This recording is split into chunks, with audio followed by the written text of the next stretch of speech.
പ്രിയപ്പെട്ട വിദ്യാർത്ഥികളെ, LBS അഡ്മിഷനിലേക്ക് വരുന്ന വിദ്യാർത്ഥികളുടെ ഇൻഡെക്സ് മാർക്ക് എങ്ങനെ കാൽക്കുലേറ്റ് ചെയ്യാമെന്നാണ് ഇവിടെ പറയുന്നത്. അതിനായി നമ്മുടെ ഫിസിക്സ്, കെമിസ്ട്രി, ബയോളജി എന്നീ സബ്ജക്റ്റുകളാണ് പൊതുവെ എടുക്കുന്നത്. അവയുടെ മാർക്ക് ആഡ് ചെയ്യുക. ഓക്കെ, എന്നിട്ട് നമ്മുടെ 300-ലാണ് ഏറ്റവും വലിയ ഇൻഡെക്സ് മാർക്ക് എന്ന് പറയുന്നത്. അതിലേക്ക് മാറ്റുകയാണ് ഉദ്ദേശം. സം ചെയ്ത് കിട്ടിയ മാർക്കിനെ 1.2 കൊണ്ട് ഡിവൈഡ് ചെയ്തും നമ്മുടെ ഇൻഡെക്സ് മാർക്കിലേക്ക് എത്തിക്കാവുന്നതാണ്. ഓക്കെ, മറ്റൊരു വഴിയും കൂടെ. നമ്മുടെ ഈ മാർക്കിനെ ആഡ് ചെയ്യുക, എന്നിട്ട് 360 കൊണ്ട് ഡിവൈഡ് ചെയ്യുക. എന്നിട്ട് കിട്ടുന്ന ഒരു ഫ്രാക്ഷൻ നമ്പറിനെ 300 കൊണ്ട് ഇൻറ്റു ചെയ്യുക. അതായിരിക്കും നിങ്ങളുടെ ഇൻഡെക്സ് മാർക്ക്. ഓക്കെ, ഇനി CBSE ICSEക്ക് വരുമ്പോൾ കെമിസ്ട്രി, ബയോളജി, ഫിസിക്സ് ഇവ 100-ലായിരിക്കുമല്ലോ.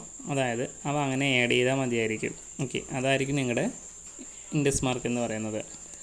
ഇനി നമ്മുടെ PNC മാത്സിലേക്ക് വരുമ്പോൾ ഈ 3 സബ്ജക്റ്റ് കൂടാതെ ഇംഗ്ലീഷും കൂടി ആഡ് ചെയ്യും.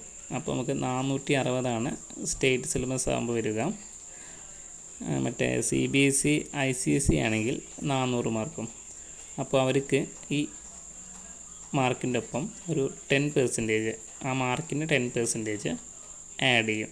ഓക്കെ, അങ്ങനെയാണ് PNC മാർക്കിൽ വരുന്നത്. സ്ക്രീനിൽ കാണിച്ച പോലെ തന്നെ.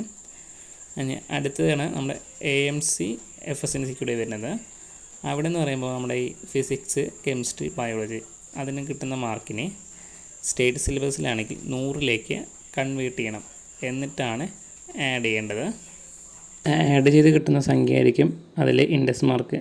CBSEക്ക് വരുമ്പോൾ അതുപോലെ തന്നെയാണ്, 100-ലാണ്ട് തനിയെ ആഡ് ചെയ്ത് കിട്ടുന്ന സംഖ്യ ആയിരിക്കും. ഇനി ഇത് വെച്ച് നമുക്കിങ്ങനെ റാങ്ക് ലിസ്റ്റ് നോക്കാം. LBS റാങ്ക് ലിസ്റ്റ് 2024 അടിക്കുക.